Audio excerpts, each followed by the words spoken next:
Assalamu alaikum everybody, and welcome to our weekly study circle. We've started again after a recess and a holiday period, and inshallah every Wednesday from 7:40 we'll be doing this for half an hour till about 8:15 inshallah. Today we're reading Surah Al-An'am, which is Surah number 6, verse 100, and if you got the Majestic Quran, it's page 265. So let's start. Bismillahir Rahmanir Rahim. Badi'us samawati wal ard. Anna yakunu lahu waladun wa lam yakul lahu sahiba. Wa khalaqa kulla shay'in wa huwa bi kulli shay'in alim. Zalikumullahu rabbukum.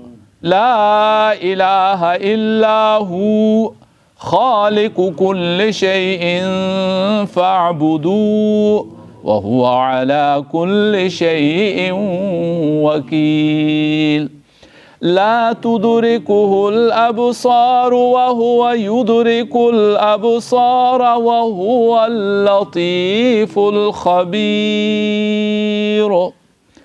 قد جاءكم بصائر من ربكم فمن أبصر فلنفسه ومن عمي فعليها وما أنا عليكم بحفيظ وكذلك نصرف الآيات وليقولوا درست ولنبينه لقوم يعلمون اتبع ما أوحي إليك من ربك لا إله إلا هو وأعرض عن المشركين ولو شاء الله ما أشركوا وما جعلناك عليهم حفيظا وما أنت عليهم بوكيل ولا تسبوا الذين يدعون من دون الله فيسبوا الله عدوا بغير علم كذلك زينا لكل أمة عملهم ثم إلى ربهم مرجعهم فينبئهم بما كانوا يعملون وأقسموا بالله جهد أيمانهم لئن جاءتهم آية ليؤمنن بها قل إنما الآيات عند الله وما يشعركم أنها إذا جاءت لا يؤمنون ونقلب أفئدتهم وأبصارهم كما لم يؤمنوا به أول مرة ونذرهم في طغيانهم يعمهون صدق الله العظيم. Surah Al-An'am is a Meccan surah, revealed very late, just before Hijrah, one of the most tense time in the life of the Prophet ﷺ. And the other feature of this surah is that it was revealed in one go. All came one. So that's really something unique about Surah Al-An'am. So you can imagine this is nearly one spara long, and this was all revealed in one instance. Okay? On the other hand, you have Surah Baqarah revealed in 9 years. Over 9 years. Okay? It took 9 years to be. But this surah in one go. Okay? So it's got some very, it opens with the praise of Allah subhanahu wa ta'ala. And it really focuses on tawheed, evidence, and glorification of Allah, and proving the existence of Allah, the power of Allah, the might of Allah subhanahu wa ta'ala, to convince those mushrikeen, those idolaters, those atheists, those disbelievers, look, the Lord is there. He's there, And it talks like that actually. He's there. And so throughout this surah, we see the praises of Allah. And the Quran uses 5 very powerful methods of arguing. logical methods of arguing and proving this. So this surah has all those 5. In the introduction, I've talked about them, so I'm not going to go through them. You can read that yourself, those 5 ways in which the Quran argues and presents the proof for Tawheed, for Risala, and for resurrection, life hereafter. Let's begin. Badi'u samawati wal ard. It's really amazing glorification and praise of Allah subhanahu wa ta'ala. So it opens with this. It's Badi'u samawati wal ard. Glory be to him. He is the originator. Okay, he is the originator of the heavens and the earth. Verse 101. Okay, Badi'u samawat. He's the originator of heavens and the earth. I've used the word originator, Badi'u samawati. Well, he's the originator of the heavens and the earth. The other word is what? What's the equivalent of originator? Inventor. Inventor. What's the difference between creator and inventor? Well, inventor is someone who makes something for the first time. It wasn't there before. Okay? So we have this great Edison making the light bulb. Nobody had seen a light bulb. Nobody had ever experienced a light bulb. Okay? So that is an inventor. Afterwards, there have been makers and manufacturers of it. So Badi' is the originator, the one who invents something. And meaning that there wasn't a prototype, there wasn't a pattern, there wasn't something to be copied. Okay, this is original. This is no copy. This is the original. Okay, so he's the originator, Badi, the inventor of the heavens and the earth. How could he have a son when he has no mate? He created everything and he knows everything. This is having a go at, of course, the mushrikeen as well as the Jews and the Christians. Christians in particular, who have this weird notion of God having a son, God having, and being the father, okay, and it's really rejecting those. And of course, that is very big. The Christians are what? About 2 billion in the world. 1/4 of humanity, nearly. Okay, just as many as Muslims are. Okay, and totally misled. That amazing religion of Isa alayhi salam, full of truth and beauty, was spoiled, was infested, was absolutely made redundant, and became shirk and idolatry. The very thing that Isa came to destroy, idolatry and materialism and atheism, they brought it back into their religion in a way that destroyed the beauty of the teachings of Christ. So it is a very, very serious matter, and the Quran takes no apologies or excuses why it's really challenging them. But of course, the mushrikeen, the idolaters, also had the notion of God having sons and daughters. All right, angels were God's daughters. They said the Greeks and the Romans too had gods with daughters and sons. So you can see where the influence came on the Christians. It came from all those sources because they misread their religion badly, and they interpolated their holy book with their own ideas and the philosophies of their time, and really ruined the Christ's teachings. We should be very thankful to Allah that He's protected the Ummah for 1400 years from such interpolations. And such is Allah, your Lord. There is no God but Him, the creator of everything. So worship Him. He governs everything. Our eyes cannot perceive Him, but He perceives what our eyes see. He is the subtle, the aware. Say, Muhammad sallallahu alaihi wasallam, visible proofs have come to you from your Lord. Anyone who looks at them, it is for his own benefit, and whoever remains blind to them, on his head be it. On his head be it. If you deny, I am not sent to watch over you. Allahu Akbar.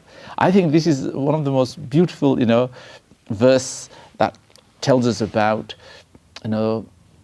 this majestic and glorified Lord, and is really inviting us to get some idea of how amazingly powerful this Lord is. So let's sort of dissect some of these words. You know, we've already said what Badi' is. Badi'un, Badi'un, Badi'un, the inventor, the originator of this amazing universe. That in itself is such a accolade and a praise and an attribute that you just say, wow, you know, who could have done this, eh?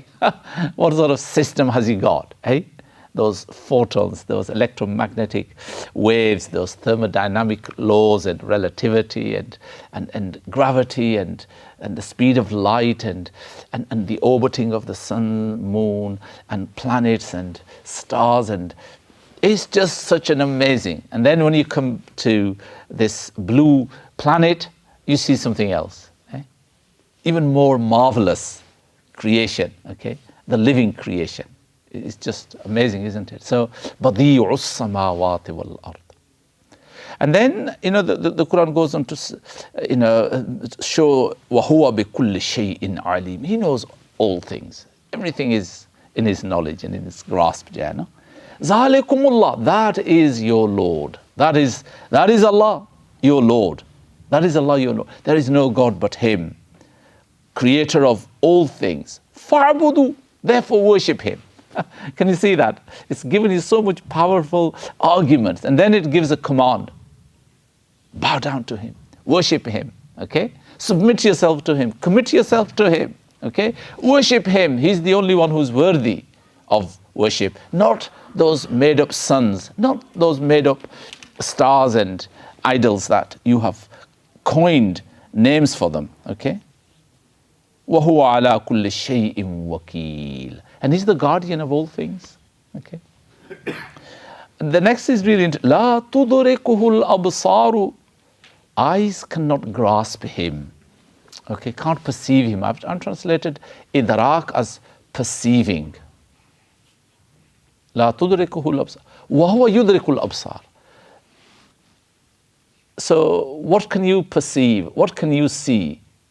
Well, our vision, you know, there's obviously it's a physical thing. You know, vision is a, you know, Masjid is a physicist. He will tell you how our eyes see, okay? You know, and of course, if there was a neuroscientist, he will tell you how that is processed in the brain, okay? But it's very simply what is in your, in the vision, what is within the plane of your vision, within the arc of the vision, okay? You can perceive that, okay? If it is bigger or hidden or of a different nature, you can't perceive it because, you know, we need, it's all to do with rays of light, isn't it? You perceive because rays of light are hitting your retina, okay? And they're creating the image, all right? They're coming from that.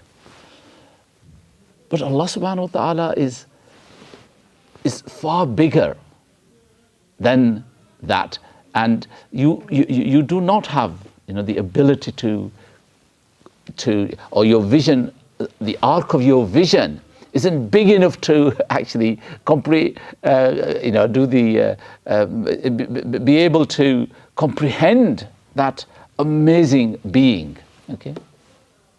وَهُوَ يُدْرِكُ الْأَبْصَارِ. Of course, he can see the visions and whatever you are seeing, he can see that, yeah.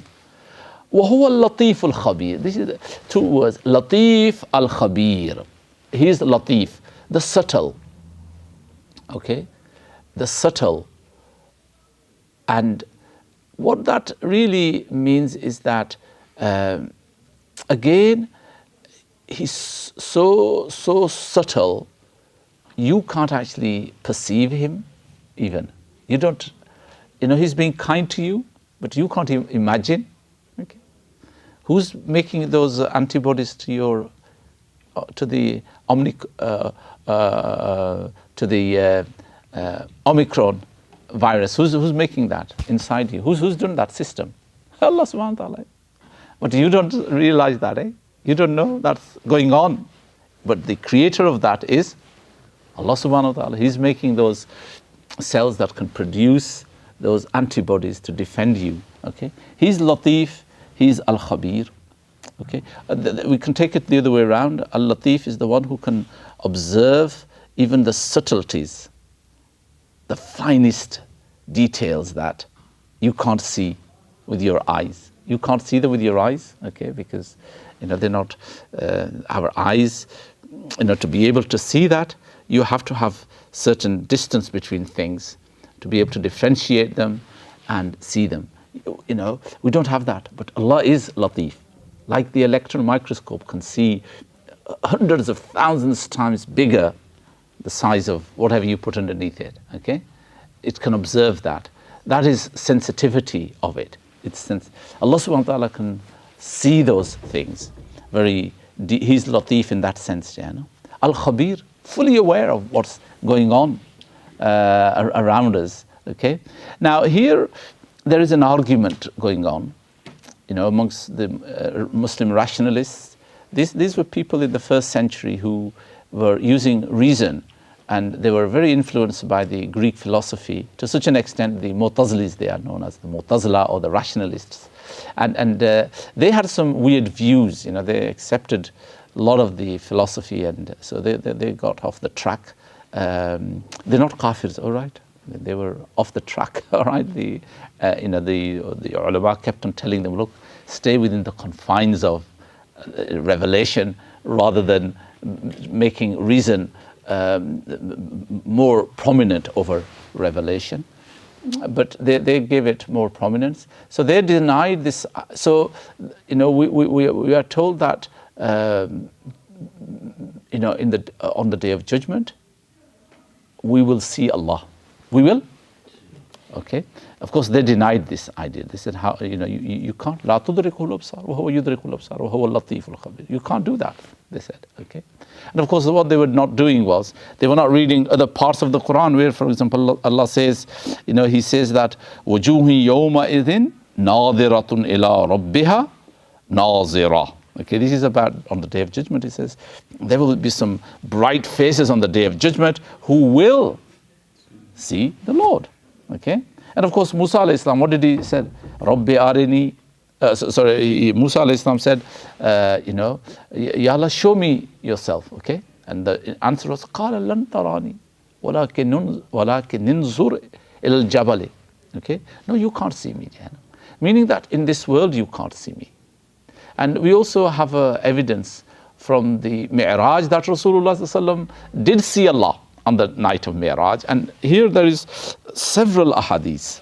Okay, of course there is some people like Aisha radiyallahu ta'ala anha, Ummul Mu'mineen, the mother of believers. She didn't accept this idea that the Prophet saw Allah on the Mi'raj, but majority of the Sahaba and the Ahl Sunnah wal Jamaat say, yes, he did. In fact, this is how Abdullah ibn Abbas used to say, Jana, Ana aqul bi hadith ibn Abbas bi'aynihi ra'ahu hatta inqata nafsahu. Okay? Ahmad ibn Hanbal narrates that Abdullah ibn Abbas used to say, he saw him. He kept on saying until he became breathless, Jana. Okay? And one of his great students, Hassan Basri, radiyallahu an, also used to say this, قال الحسن يحلف بالله الذي لا إله إلا هو لقد رأى محمد ربه. So he said, he took an oath and said, I swear that Muhammad saw his Lord. So here we have this notion. Now, how do you reconcile this? Well, we say that in the hereafter, and that moment when Rasulullah saw Allah in the Sidrat al-Muntaha, beyond the Lot tree, this was a very special time. And also in the hereafter, we are not talking about physical laws, okay? Physical laws, these physical laws will perhaps be defunct, and there will be another set of laws. And there's nothing odd about that, that there will be other kind of thermodynamics laws, gravitational laws, all sorts of, the laws that we are, used to, Newton's laws and all those. It doesn't mean they will apply there. There will be a different category of laws and ways that we will see. And of course, that is quite within the realm. I've heard many great modern scientists. Professor Brian Cox, when he was asked, do you think, these laws that we have here in this part of our solar system would be applying other parts of the universe? He said, no, we don't know. They wouldn't, perhaps. It's a different set of laws, but the spiritual laws and spirituality is far beyond, these physical laws and what we are used to. So this is really I think very pertinent and very powerful, this idea. And then, so I really do urge you from verse 101 to this 103. These three verses are really powerful. It goes on to say, this is how we explain the signs. But the disbelievers say, you have been taught. We wish to make them clear for people who know the truth. These are very clear proofs, the Quran is saying. Okay, and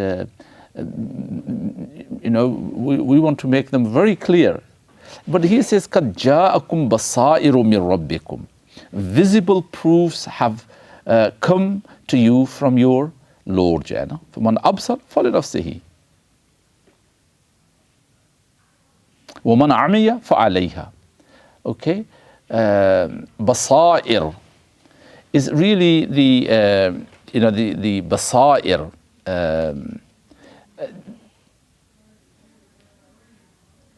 So what is the difference between Basira and Basara?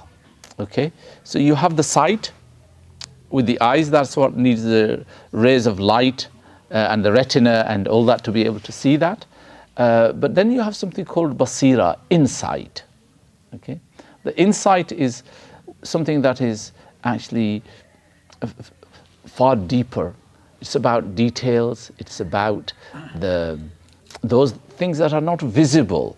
Okay, and the insights they're not visible. They're beyond the visible. Okay, they're actually what would be the spiritual insights, which you get through a mixture of things. What would those mixture of things be?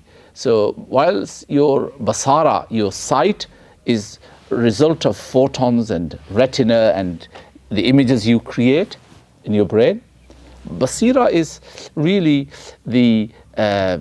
your experiences, your cognition. All right, it's the result of the mental processes. All right, which are based on these evidence. One of Allah subhanahu wa ta'ala's names, the all-seeing.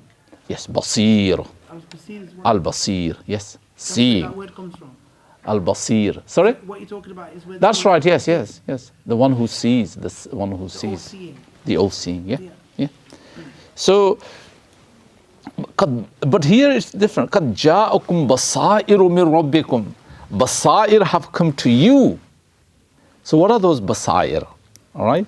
And the Quran has already said, look, there is clear evidence from Basara, from eyes as well, and from sight about Allah. If you don't accept that, but we were now telling you, there are the secrets are also, the insights are also hinting to the Lord. Basairu min rabbikum. Basair have. So the Quran is that basair as well. It's got these insights. Insights are a result of wisdom, of experience, of cognition, and all those things, put together, formulate this basira, the insights, the wisdom, and so on. So Allah says, those basair have come to you. All right. In other words, we're not just presenting you that He is the Badiu Samawati wal Ard, which is very physical, the sun, the moon, you can see all those things, but even hidden things, all right? The mysterious things of life, okay? وَمَنْ عَمِيَ فَعَلَيْهَا. And whoever is blind to that, well, I've translated that as on his head be it. On his head be it, okay? Then it says, وَمَنْ عَمِيَ, whoever is blind to it, well, alayha. On the day of judgment, he will regret. Okay, and وَمَا أَنَا عَلَيْكُمْ بِحَفِيظٍ. And the Prophet, I am not sent to watch over you. I am not sent to. Now, this one of the reasons the Mufassirin mentioned this was revealed was when the Makkans said to the Prophet sallallahu alaihi wasallam, why don't you show us some miracle? We'll believe you then. All right. And of course, Jibreel came and he said, all right, what do you want? Tell me, what is it you want, you people? We want, this mountain of Mina, a small mountain in Mina, to become gold. Okay. And Jibreel said, okay, tell them, if they don't believe after that, they'll be ruined and destroyed immediately. They'll be destroyed. Okay. And the Prophet ﷺ said, no, we don't want a miracle. Okay, we don't want to destroy them. I don't want to see them being destroyed, because they had seen miracles before. How many miracles did Pharaoh see? 9. And what did he do? Did he believe? He saw 9 miracles. 9 miracles that actually affected him directly. Affected him, but he ignored them. He would say there and then, yes, I believe in them. Please, Musa, tell God to remove these scourges and these punishments that are, and then after a while he would go back to his own way and deny that no, he's not going to free them. So what do we see? Miracles are not, the answer. Allah is saying here, if you don't believe with your heart, and if you don't have those basair, if you're not thinking deeply, that's the point about basair. Basair is thinking deeply, all right? Deep thinking. Something we Muslims don't like to do, sadly, majority of us. We just don't, and we can't put our attention, we can't give the Quran attention, we can't pay attention to reading and studying, because we're so lazy about reading in particular, it's not something that we do. We'll watch a drama, Kurlos Usman, eh? And what was that? Ertugrul? What was that? Ertugrul, eh? Which one is going to be the next one?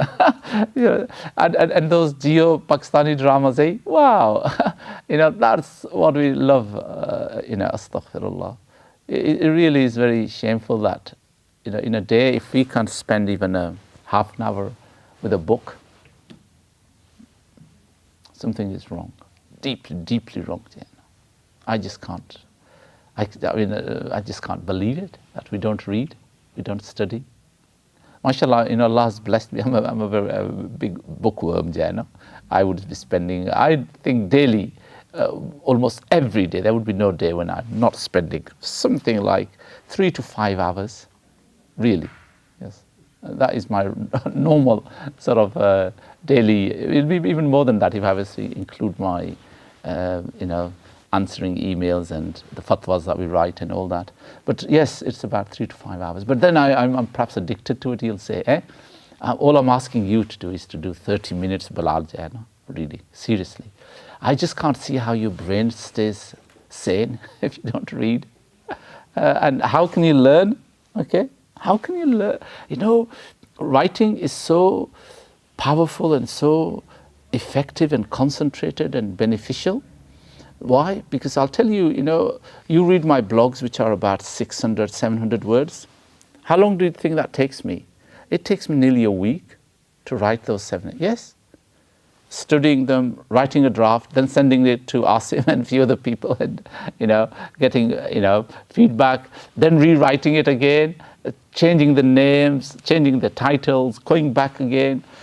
And it takes, I don't know, if I was to put all that 6, 7 hours, 5, 6 hours easily from the time the idea came to the final product of 700, 800 words. Now, can you see that somebody's thoughts have gone into that? They might be, really rubbishy as well, sometimes, crazy.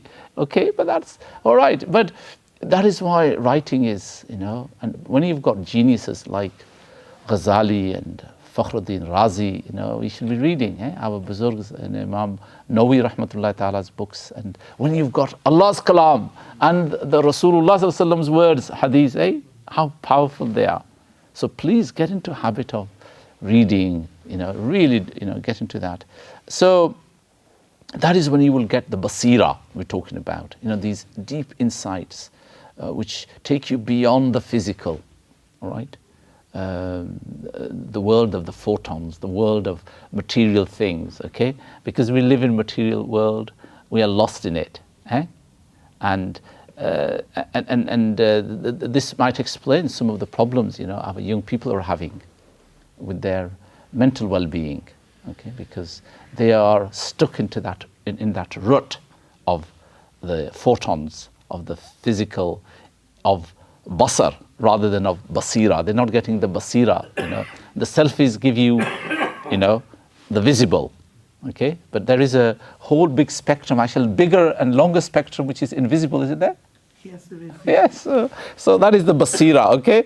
And it's not just of course, we've got instruments that can detect those, but this basira that we are talking about can't be detected by your most, sensitive spectrometers or Geiger meters or whatever. Nothing can detect these. This only when there is light of Iman, okay? When you've got the Nurullah, then, or the Nur of Quran, you can then detect that basira, and the heart opens up to it, So this is what the Quran is really talking about.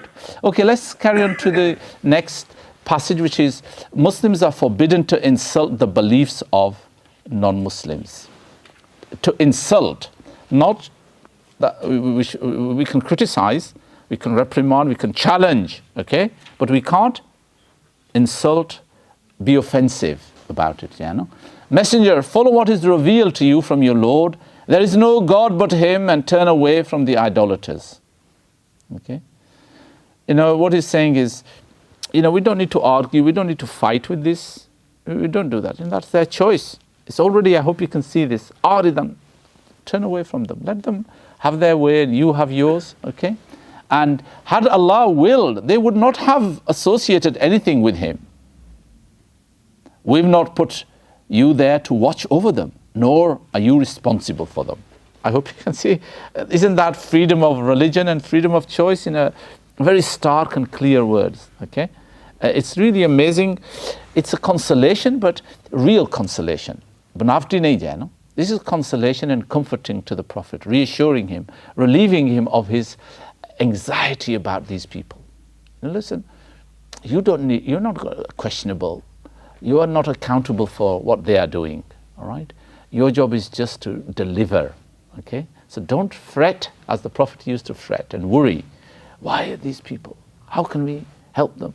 So, it's really important, and this is making us tolerant people, I hope. This is creating tolerance, isn't it? Yes? We don't fight them, There's no extremism here. This is really, really saying, let them. We haven't put you there to watch over them. You are not responsible for them, okay? Believers don't insult anything they worship beside Allah. How more clear could you get, okay? Teaching tolerance. They will insult Allah out of hostility and ignorance if you do that, okay? And then, of course, you will have battles.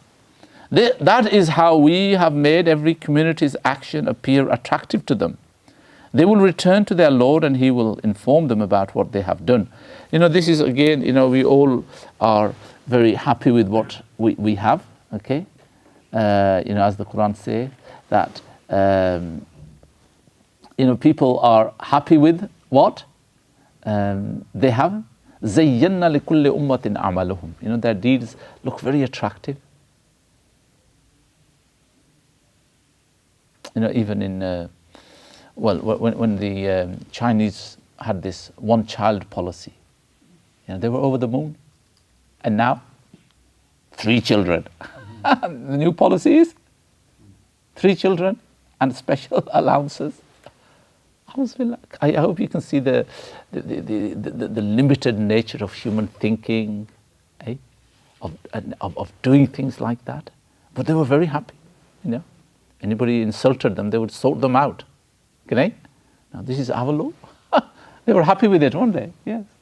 And this is man-made laws and man-made ways of living which are actually failing badly, Yes, they really are failing very badly. And this just shows you man-made laws have limitations.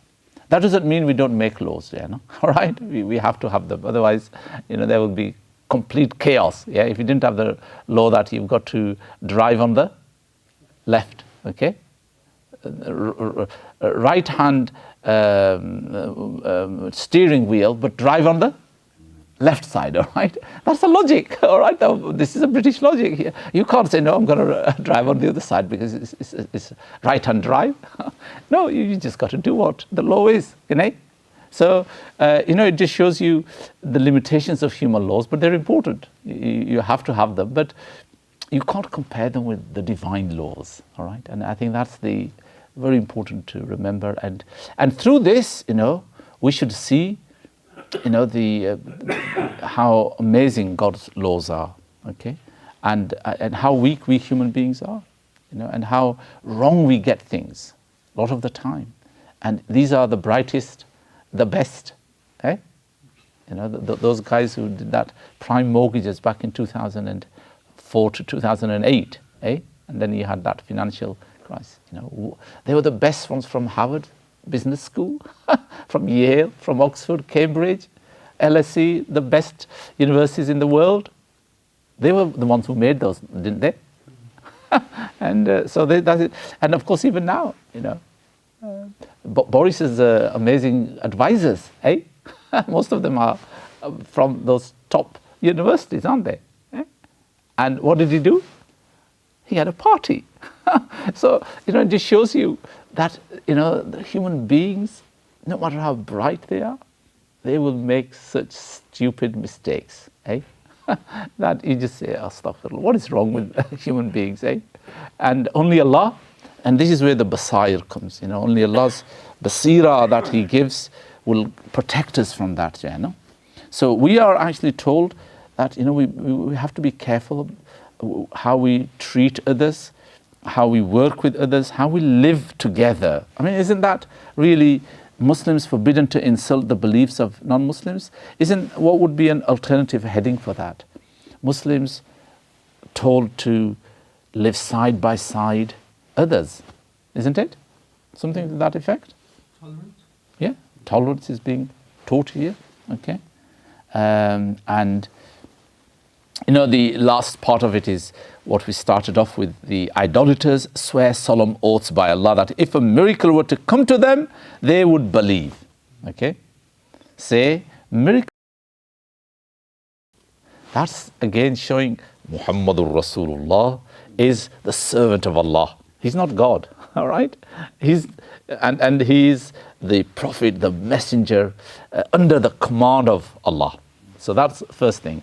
And then, so that's a very important point they come from Allah. Allah is the one who is in control, all right? What would make you believers realize that even a miracle came, they still wouldn't believe, okay? And that we would turn their faculties of intellect and sight upside down because they failed to believe in it the first time, leaving them to wander blindly about in their wickedness. So if they didn't, this is what would happen to them. They will be completely blinded, okay? Even if we sent angels, or the dead spoke, or we gathered everything before them, they wouldn't believe unless Allah so willed. Most of them are ignorant.